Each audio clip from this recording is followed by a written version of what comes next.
Who's there? God. Yeah. Who's it? Oh, Captain. Oh, Captain. Yeah, I know he's up.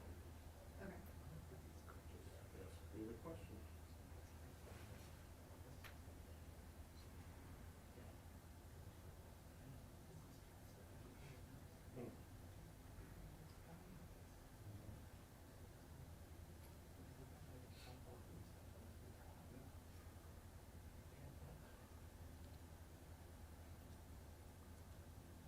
I have to switch mic cables, so might not be able to follow them. I'll unplug you. Let's just say your last word, plug it wireless.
There we go.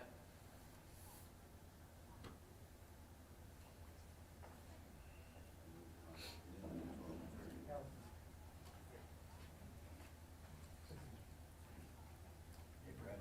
Yes. Thank Thank you. you. I appreciate it. I have no idea. Did you send us here? I'll set it right now. Here's Alright, so is there any? Thank you, sir. real soft. So I don't like it. I don't even need to talk to them. All you want to do is sit on the team, take a shower, and get built. I have to first.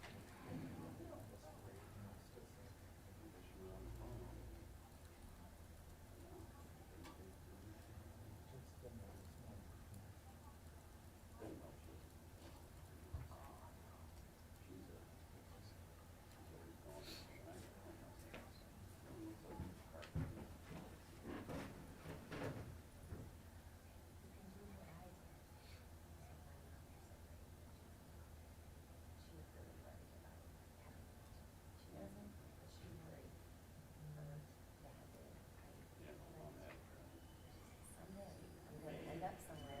I won't go where I am. So I added her to our life. She's what I had for the kids.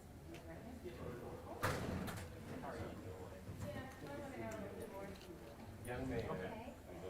Thank you for making it. Did you get the thing? Oh, real quick. And then they had me wait. Just got it.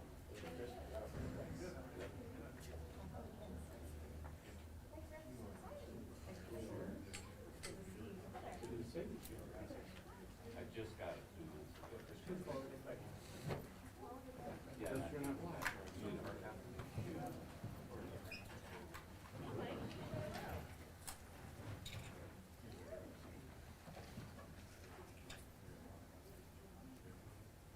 Ready?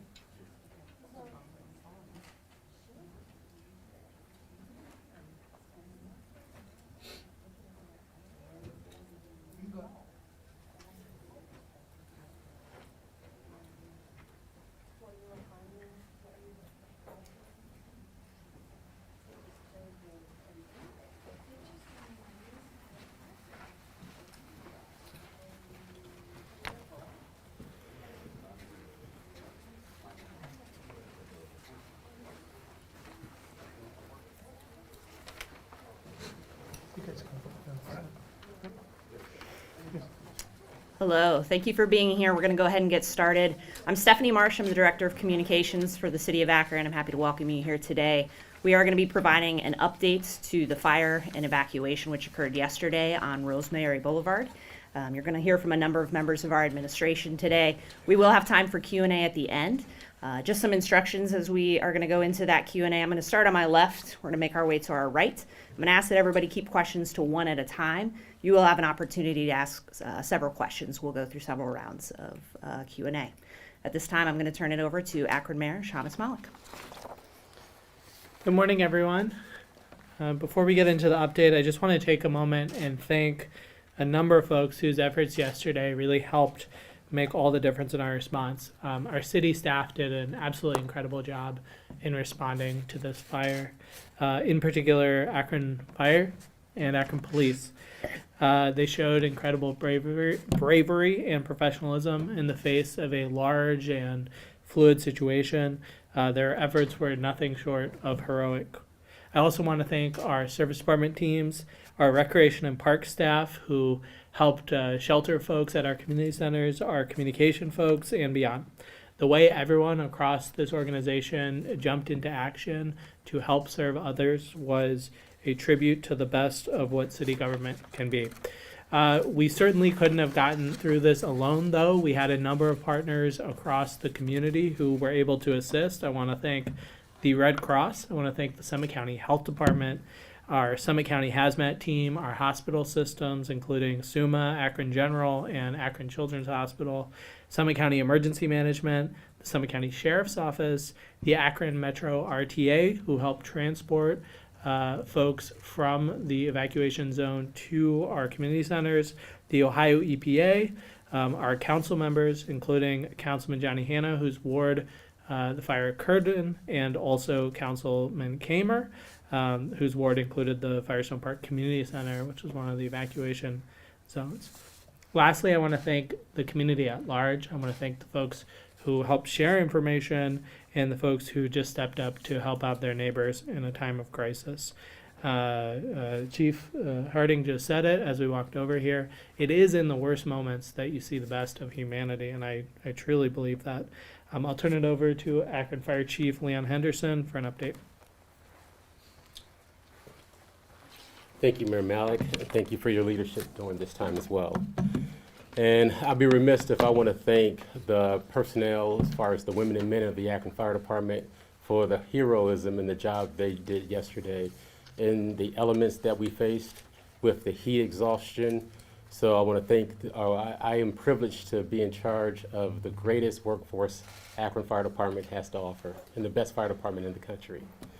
With that being said, I would like to also thank my particularly grateful to Chief Harding and his staff, for his women and men, for all their efforts of the department to assist us in the evacuation efforts and maintaining the traffic. And we simply couldn't have done this without them. Thank you very much for that. I also want to thank the Summit County Hazmat team. The hazmat team deployed last night about 2,000 hours.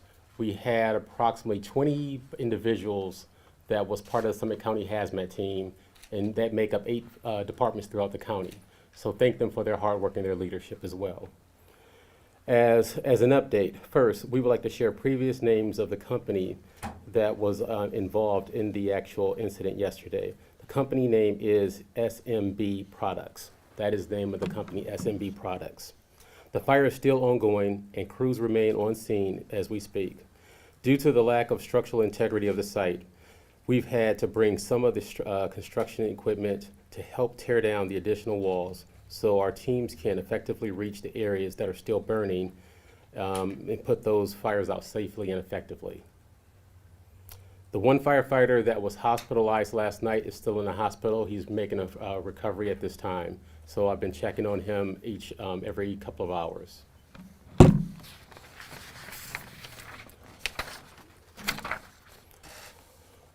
Also, we don't have an exact number of individuals who were transported to the hospital last night to receive care for injuries or respiratory issues.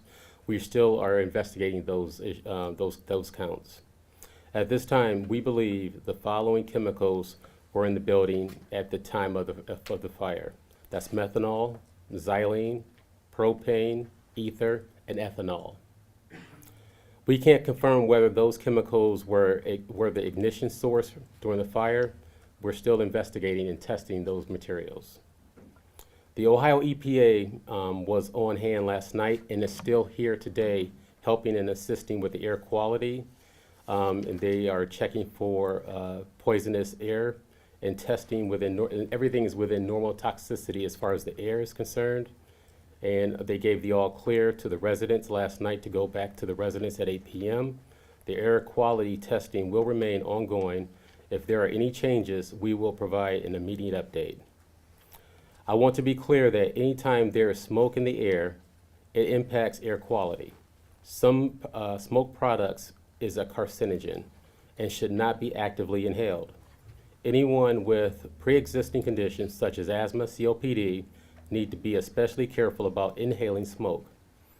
It is definitely still smoky today, and I'd encourage folks to limit your exposure to the smoke as much as possible, especially those with underlying conditions.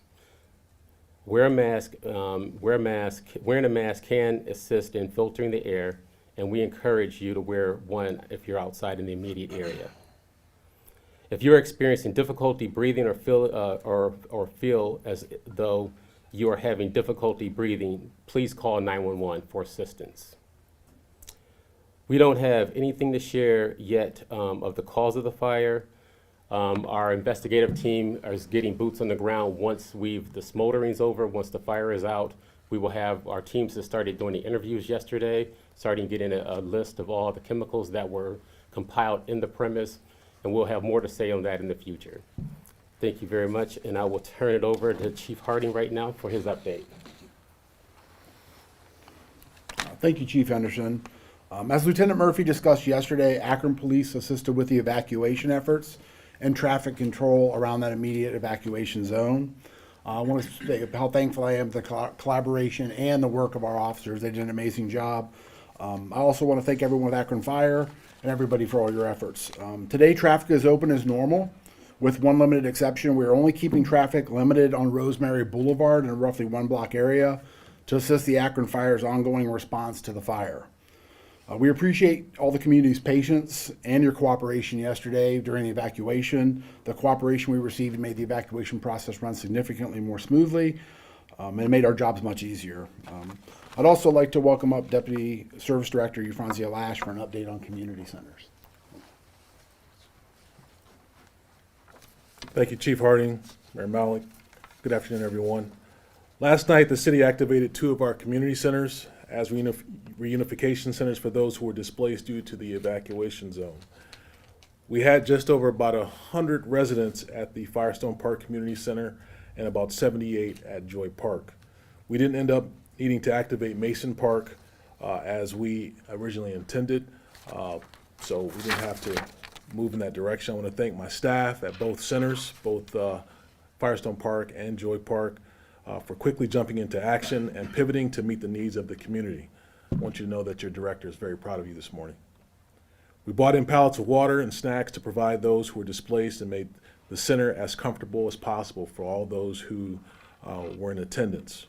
We also had the Red Cross on hand to assist in their efforts, and they were very much so appreciated. As Chief Henderson mentioned earlier, we got the all clear call at 8 p.m. and brought in buses to help transport residents back to their homes. Shortly before 9 p.m., both centers were called as clear and confirmed. It was a shift and efficient response from all the employees at the centers and our public safety forces. I want to thank everyone that was involved. Now I'll turn it over to our assistant to the mayor for emergency management, Joe Natko. Thank you, Frenzy. Mayor Malik. I believe that yesterday's incident highlighted the importance of planning and collaboration when it comes to critical situations. Akron Police and Akron Fire worked as partners in their response. They set up something that is called a unified command post. This unified command post was initially in very close proximity to the building, and then when necessary they moved it further out, several hundred feet further out. This allowed our teams to work together with face-to-face communication, and they were noted immediately when there was a situation that was quickly evolving. The relationships we've built with all of our partners that have been mentioned here, the mayor listed them out a little earlier, are truly what makes these situations work like this. We practice and prepare for these incidents, hoping that they'll never come, but if and when they do come, we're ready for them because of that preparation and expertise of the individuals involved. I was very pleased with what I saw yesterday. Our response was just outstanding, and would like to mirror the thanks that everyone else has expressed.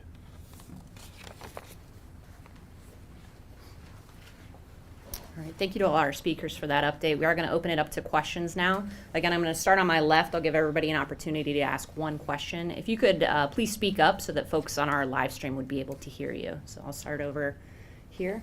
Yeah. Yeah, as those firefighting efforts continue, is there any risk towards future explosions? How is that working in terms of what's left? Chief, if you want to. That is an excellent question, and it depends on what's underneath that rubble that we're kind of using the excavator. So if it gets hot enough in that particular area, yes, there will be a similar explosions.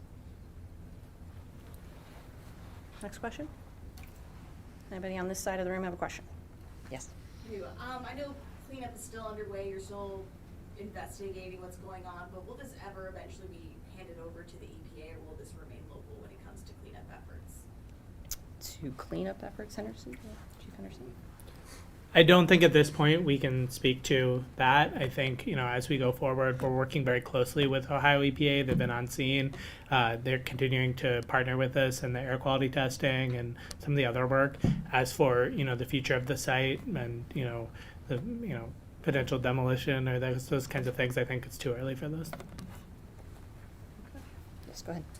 Yesterday, the fire department mentioned that there was an explosion at 3 p.m. That's when the evacuation started. Were there any other explosions yesterday? Chief Henderson? So, yes, the answer to your question is yes. Throughout the day, from the aerosols themselves, there were those explosions. So the perfect storm happened yesterday with the actual roof falling into the structure. That suppressed a lot of the explosions that we anticipated. So that was a good thing. Anybody else on this side of the room before I move over? Okay, to my right. We had heard this earlier, but how much did good weather actually help in yesterday's situation in keeping air quality at a decent level? Yeah. Chief? So that's another excellent question. It assisted a lot. And with us having visibility and being able to get the resources to where they needed to be, the weather really helped in that aspect of it. But I don't know if you saw the local news today with the radar. They spotted those vapor fumes all the way into Cleveland. So. Yeah. With chemical fires, I know sometimes they could be different from house fires. It takes longer. How did you guys approach this different versus a regular house fire? Excellent question. So we knew this came in as a hazardous material fire. So we actually had additional resources responding to this call for service prior to like a regular house fire.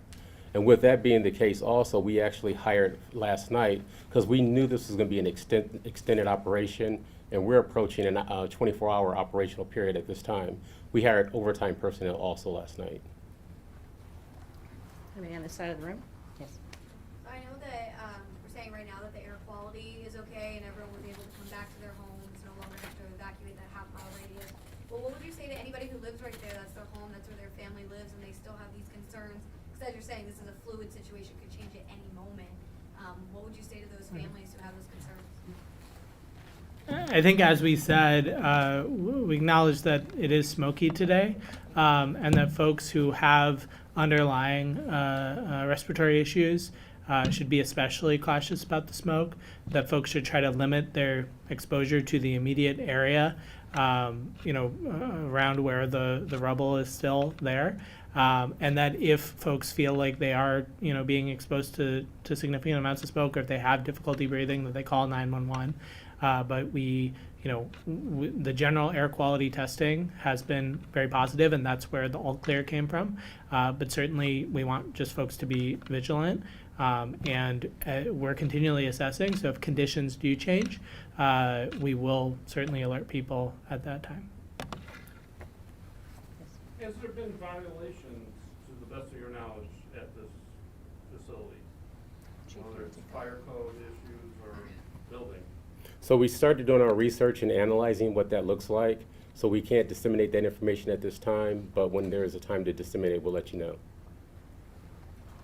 Anybody else on this side of the room before I go back? Anybody over back on the left? Mike? At the back of this facility on the Kelly Road side is a large storage lot, lots of plastic chemical containers. Were those empty? Were those concerned if they had liquid in them? Excellent question. Yes, they would have been concerned depending on what the chemical was. So when we arrived on scene, we actually had a resource ladder pipe set up on Kelly Road to make sure the fire did not spread to those areas. So if you can notice on the radar, if you look at like the drone footage, everything was stopped at that point of that, the brush in the back of the building. Those storage containers, did they have chemicals in them or were they? Yes, they had chemicals in them. So the KOKI laboratories, they weren't the ones affected. It was SMB Products. It appears that Koki Laboratories was the name of previous business that operated at that site. The current business operating at that site is the SMB name that we gave to Products. SMB Products that we gave today. And so, that's it wasn't a different location, it's the same location. Oh, Yes. Can you share more on the status of the firefighter and how he was injured in the first place?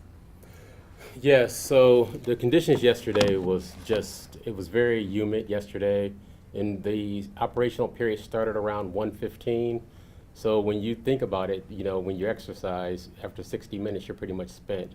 Just imagine having 70 pounds on your body and wet and tired with the humidity. So you take a beating out there. So we had crews out there from that extended time in that operational period. At that time, it had been 6 hours. So was heat exhaustion or something like that? I think we want to respect his privacy Yes. as a medical issue, so we're going to go further into that. Yes. Can you talk a bit about more what the EPA looks for and how they measure and determine if the air quality is safe? Yeah, do you want to take on from that? So Ohio EPA, and I'm reading from what they sent us, right? Ohio EPA is supporting incident command by monitoring locations throughout the neighborhood surrounding the incident. Additional monitoring will continue as long as the fire is burning to ensure the smoke is no different than any other structure fire. So far, no volatile organic compounds, VOCs, are detected at or above levels of concern in the ambient air. So the testing will be ongoing. They've been on site since yesterday afternoon, and it was their testing that we were waiting for to get the all clear yesterday evening at 8. I'm Yes, just sir. curious for the fire chief. Obviously, a hazmat situation is, especially that situation, is not something you see every single day. So what resources, what information were you guys using with your firefighters on hand to, I know they go through training, but how important was it to have some of the information? I know Summit County came in to help as well. I just didn't know how much of a help some outside resources were for you guys. So that's a great question. So we always work with our partners, and we always look for collaboration where we can find it. So when you look at Summit County Public Health, they're state of the art. They brought one of the sheets over with the chemicals, and also we use a Cameo software that analyzes the mixture of the chemicals with a chain reaction, what would be the detriment to that as well. So we had a lot of resources to bear. So. Do we know if any of the employees were injured that were working at the plant? So when I talked to the building manager yesterday, all 45 of the employees were safe and all of them got out safely. Do you know what they produce there? So they produced several different things. Some was like healthcare products along with some type of spray chemicals as well. Anyone else with a question? Yes? One last one. Do you Okay. have any estimate on how long this fire is gonna continue? Or is it just kind of monitoring at this point? We're at a state of influx, so it depends, depending how much rubble we move out the way, when it sparks up, you know, we're there to basically extinguish it. So it could be another, anywhere between 8 hours to another 12 hours. Anyone else? Yes. How many firefighters remain on site? At this time, we have a total of 3 companies, so that's approximately 12 personnel. Anyone else with a question? Okay, at this time, that concludes our press conference. Thank you so much for being here. Thank you. Thank you.